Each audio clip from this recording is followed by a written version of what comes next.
And good morning, everybody. Welcome to FSU Coach Live. My name's Tim Backers, joined with a special guest this morning, Carlos Locklyn, or Coach Lock as he goes by. Coach, thanks so much for joining me. You're part of FSU Seminole football. Would you mind just telling us a little bit about your history and how you got to where you are today? Well, first of all, I want to thank you so much for having me on. Of course. It's a great honor and privilege to be a part of something like this. My journey into coaching is a remarkable journey. I only been in this profession for about 3.5, going on 4 years. I actually started off as assistant high school coach. I was in law enforcement for a number amount of years here in the Memphis area.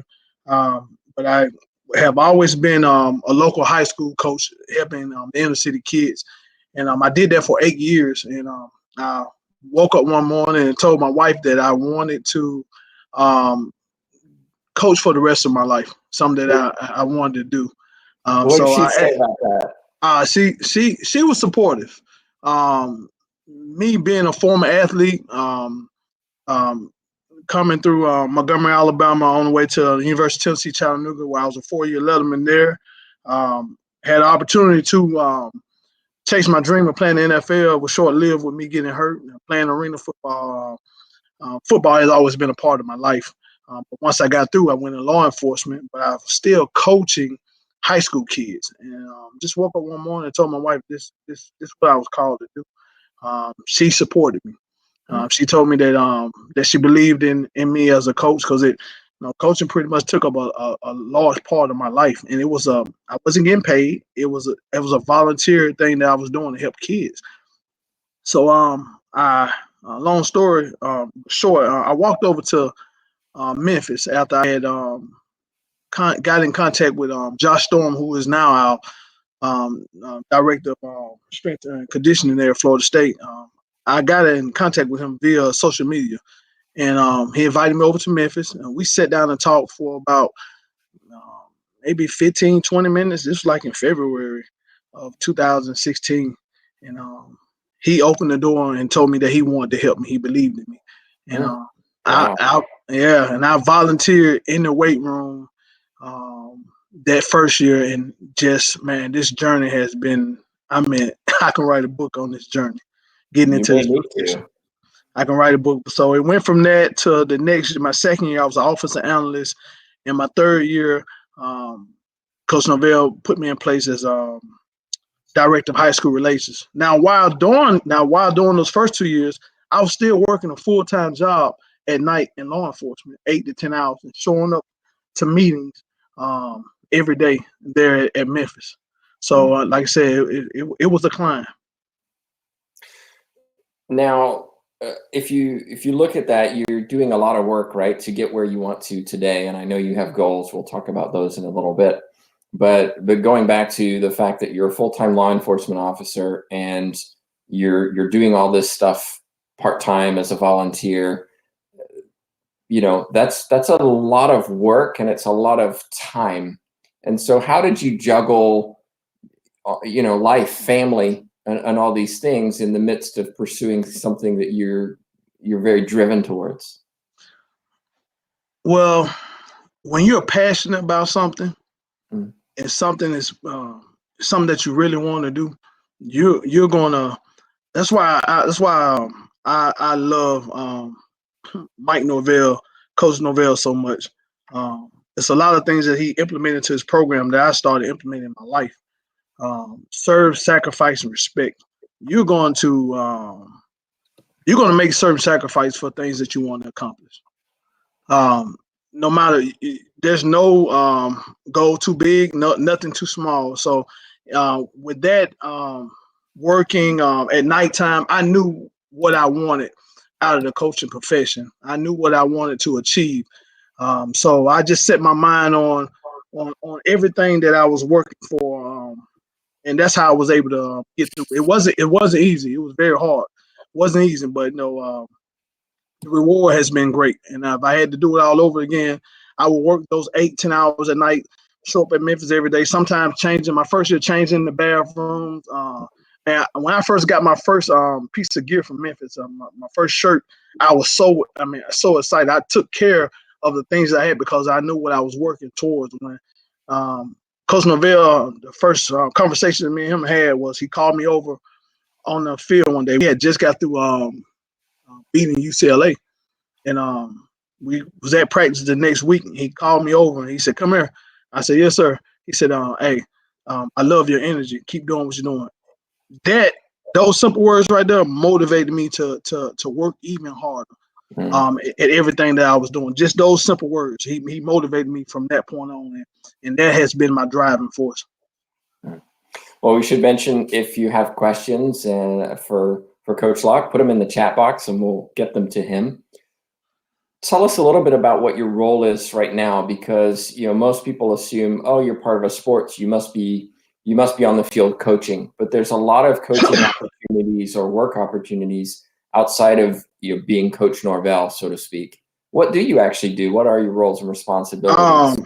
My number one role, and I take after my head coach, my number one role is to serve the student athlete and high school coaches the best way I can. That's my number one role. But I'm the liaison between our staff and the high school coaches. Sometimes getting the prospective student athletes film, whatever the high school coaches need for me to do to connect them with their area coaches or the coaches on our staff. Helping out at times on campus with official or unofficial visits. We have a great group of people over there at Florida State that work with each other in the recruiting department on campus, recruiting. We have a bunch of good people over there, so I fill in and help out wherever I can with them. And also in the springtime, I set up what we call coaching socials. I talk, getting high school coaches on campus to visit with our staff to learn how Coach Norvell runs on the Florida State program, the things he implemented to the program. I set those things up, and also I help out with football camps and clinics and anything that Coach has me tasked to do. I help out in the way that I can. What are some of the challenges you experience in the roles that you have? If somebody wanted to have the job you have, so to speak, they were interested in pursuing this kind of career, what are some of the things that you find challenging? One of the challenging aspects is, the NCAA has a limit of 10 on the field coaches, and in my heart, I'm a ball coach. You have people who love the game of football. I'm in love with the game of football. Always have been since I've been 3 years old. So the challenging part is not being able to coach on the field, not being able to physically get out and meet high school coaches and be able to just be able to watch the student athlete perform and connect with them off the field. Most of my connections with high school coaches done via social media or email or them coming on campus. That is the most challenging part because, like I said, I am in love with the game of football. I truly love it. I truly love the game. My life has been built around it for so long as a young man there in Montgomery, Alabama. So I love the game. So that's the challenging part, not being able to physically coach. What about the rewards, though? The greatest, the rewards for me, the greatest reward out of this game is relationships. Being able to serve other people, being able to see other individuals achieve their goals, whether it's coaches, whether it's or the student athlete. That's the greatest reward because those relationships, friendships I have built over the years through this great game. I mean, it's remarkable. That's the greatest reward. It's the relationships and being able to serve other individuals. Now, you've kind of, as you said, even before we started our interview, you've had a non-traditional route into what you do and into working with football. What are some of the things that you've seen in your experiences, not just as working with Coach Norvell and Coach Storms and these people, but also as a player that would maybe explain quality coaching? What have you learned by watching all these other coaches to show that, hey, maybe one day when I'm a head coach, these are the qualities or these are the things that will make me more successful? Well, for me, I hate to be the dead horse, but I work for a tremendous, tremendous man in Coach Novell. Uh, Me being able to sit back and watch him over the 4 years I've been in contact with him has given me a blueprint, not just on how to be a successful ball coach, but how to be successful as a man in life. And I'm 4 years older than him, so me being me being around him has given me a blueprint on how to move about in this profession. Can you explain a little bit about what this blueprint looks like? Climb. He has an acronym Mhm. that that's his football creed. The climb, the acronym climb. Commitment. As I continue to climb in this profession, Coach Novell used to always say something to me back in Memphis. He used to say, "Lock, the man on top of the mountain didn't fall down," and it took me time to realize, what he was saying to me. And it's climb, the climb commitments, service, sacrifice, respect, those things. Being detailed, the little things, the L and climb. Taking those things that people may say are insignificant and make them significant. Those very small little things. Be detailed about what you're doing. Intensity, passion about whatever job, whatever task that you have. Being passionate about it. Just focus in on what you're called to do, and mental toughness. And man, you talking about I had to have a whole lot of mental toughness for my journey into this profession. Just having my mind set on dealing with adversity, how to handle adversity. No, nobody cared about if I was working 8, 10 hours a night. I was given a job to do, had to do my job, and to be brotherhood, the relationships that you're able to build, being able to be trustworthy, and people giving you jobs to do. Man, he has given me the blueprint, not just on how to be a successful ball coach, but at this age of 42, giving me a blueprint just how to continue to be successful as a man. One of the, I guess, challenges for many collegiate coaches is recruiting, and it's something that kind of you've seen and experienced over the last few years, and now you're involved in with developing these connections with high school coaches and so on. Do you have any advice for coaches who might need to recruit? What have you seen that is successful and can help ensure that who you want to bring to your program will come to your program? Just make sure that whoever you recruit, whoever kid you recruit, there's a right fit for your program, the right kid for your program. And one thing that I said I will live by as I continue climbing this profession is I'm be truthful, be honest, because it's about this whole profession to me is about building great relationships and about truly is about serving one another, student athletes, people that you're in contact with. If you work for a head coach, like I do, my number one goal is to serve my head coach. Whatever dreams or goals or aspirations he has is for me to help him achieve those. But I always be truthful and honest when it comes to the recruiting part, because like I said, it's about serving. That's my number one goal is to serve the student athlete the best way that I can. And the best way for me is by being honest and straightforward.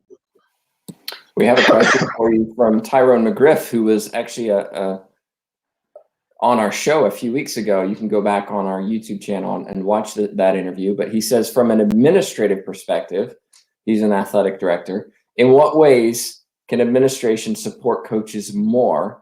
And what have been some of your challenges with administration on the collegiate level? Well, with me only being in this this role for the past 2 years, I haven't, like I said, I haven't had any challenges per se with administration, but for as ads or other administrators helping out the coaches and student athletes, I think they do a great job providing the resources that we have. The kids having tutors or coaches having a lot of things that they have. I think from my time seeing everything, I think they do a great job. So I haven't faced any challenges yet. That's a good question. When I do, I may need to look up Mr. McGriff and say, "Well, I got one for you." Yeah, well, you can pose those questions to Tyrone. Another comment, which is, Coach Locklyn said it's right. It's all about relationships. Coaches are often surrogate parents to help students build self-esteem because their home life might not be encouraging, supportive, or nurturing. Something I'm sure you agree with. Yes, I do. A lot of these young men, they spend more time around the coaches than they do their families. So, Coach Seville has the saying, fit and family. And like I said, you have to build that family type relationship with these players. Like I said, a lot of these players come from different backgrounds. Some of them come from backgrounds like myself. I grew up with my mom. I didn't have my dad around. So my football coaches were people that I admired. They were father figures to me. So that right there. That's a strong statement. Like I said, that you are a surrogate parent to a lot of these young men. And like I said, you grow to love them, good through good and bad. One of the questions, Dwayne has a follow-up, which is a question. He says, how do you see coaches' roles in developing the emotional intelligence of student athletes? I mean, coaches, primarily are judged on win-loss records, but you have a unique opportunity to spend a lot of time with young men. How do you then develop that emotional intelligence within them? You develop that emotional intelligence within the student athlete. I believe this. You develop that by developing that within yourself. That's good. I truly believe that. I truly believe that as you're developing these young men, or you pouring into these young men, those same things that you pour into these young men on how to be great fathers, great husbands one day, you be the same. So they can see that. They can see that you're walking and walking as well as talking the talk. So that's how I think you build those things within those young men. So You building them within yourself. If I can follow that up, if you're building it in yourself, how are you building it in yourself? I'm building it in myself and every day how I carry myself, how I interact with my immediate family, my wife and my kids, how I carry myself each and every day. Because now the student athlete that I'm around, they see that. They see the interaction that I have with my wife, my kids, how I interact with my everyday coworker, my peers, and they're able to see that as an example of how to live their lives themselves. So it's all about modeling and setting that example for them to follow. Yes, sir. But it starts with you as an individual. Right. Another question came in from Andrew. He says, good morning, Tim, Coach Locke. Coach, with you in the middle of the recruiting process, if you were the NCAA czar of recruiting, what would you do to change the landscape of recruiting? Rules, limits, schedules, access to kids' families, schools, etc. We'll add that he says go Noles. He's an FSU fan, but that's a good question. What would you do to change it to make it better? I guess is. To make the recruiting better. I haven't personally had my hand in recruiting with my current role, dealing with the prospective student athlete. For me, I think with recruiting and having gone through it myself as an athlete, to make it better, I really wish guys who are in supporting roles could build a relationship with kids and not just the on the field coaches. Mm-hmm. I wish that aspect of things would change because the people in the administrative roles or operation roles, when these kids get on campus, they're family to us as well. And I wish that we were able to get to know these kids without all the rules that we have, that only the 10 full-time coaches can interact with kids when they're not on campus. I wish that rule would change because a lot of these young men, you have relationships with them once they get on campus. So I would love to get to know them prior to them coming on campus. So that rule, I wish that rule would change. Mm-hmm. Now you kind of have aspirations. You love coaching. You want to get into coaching more. What kind of recommendations do you have for others who are also in that same position? Maybe maybe they don't have the experiences you have with a Division I football team, or maybe they haven't had the experiences that you've had as a player. What advice would you give them for getting into the coaching profession and progressing? I thought about this question. Um, getting into this profession of coaching. Come in this profession, whether it's coaching football, basketball, track. Come in this profession with a servant mindset. Don't make a financial gain your number one goal. Make your Yeah. number one goal. Make your number one goal is about helping student athletes and other people. Make that your number one. Be passionate about um, what you're trying to do. Um, Learn how to build genuine relationships, not relationships because you're gaining something out of it, but to build genuine relationships. My thing is I love celebrating other people's birthdays, and I will write um, birthday cards, send them out to various people across the country. And I have no aspiration of working for them. I just want to build relationships, get to know people. So if it's you writing a collegiate coach or athletic director or even high school coaches, try to build great relationships with people and be passionate about what you're doing. Um, it's not always all about the X's and the O's. It's about relationships, serving one another. That would be my advice to anybody who's trying to get into the coaching profession.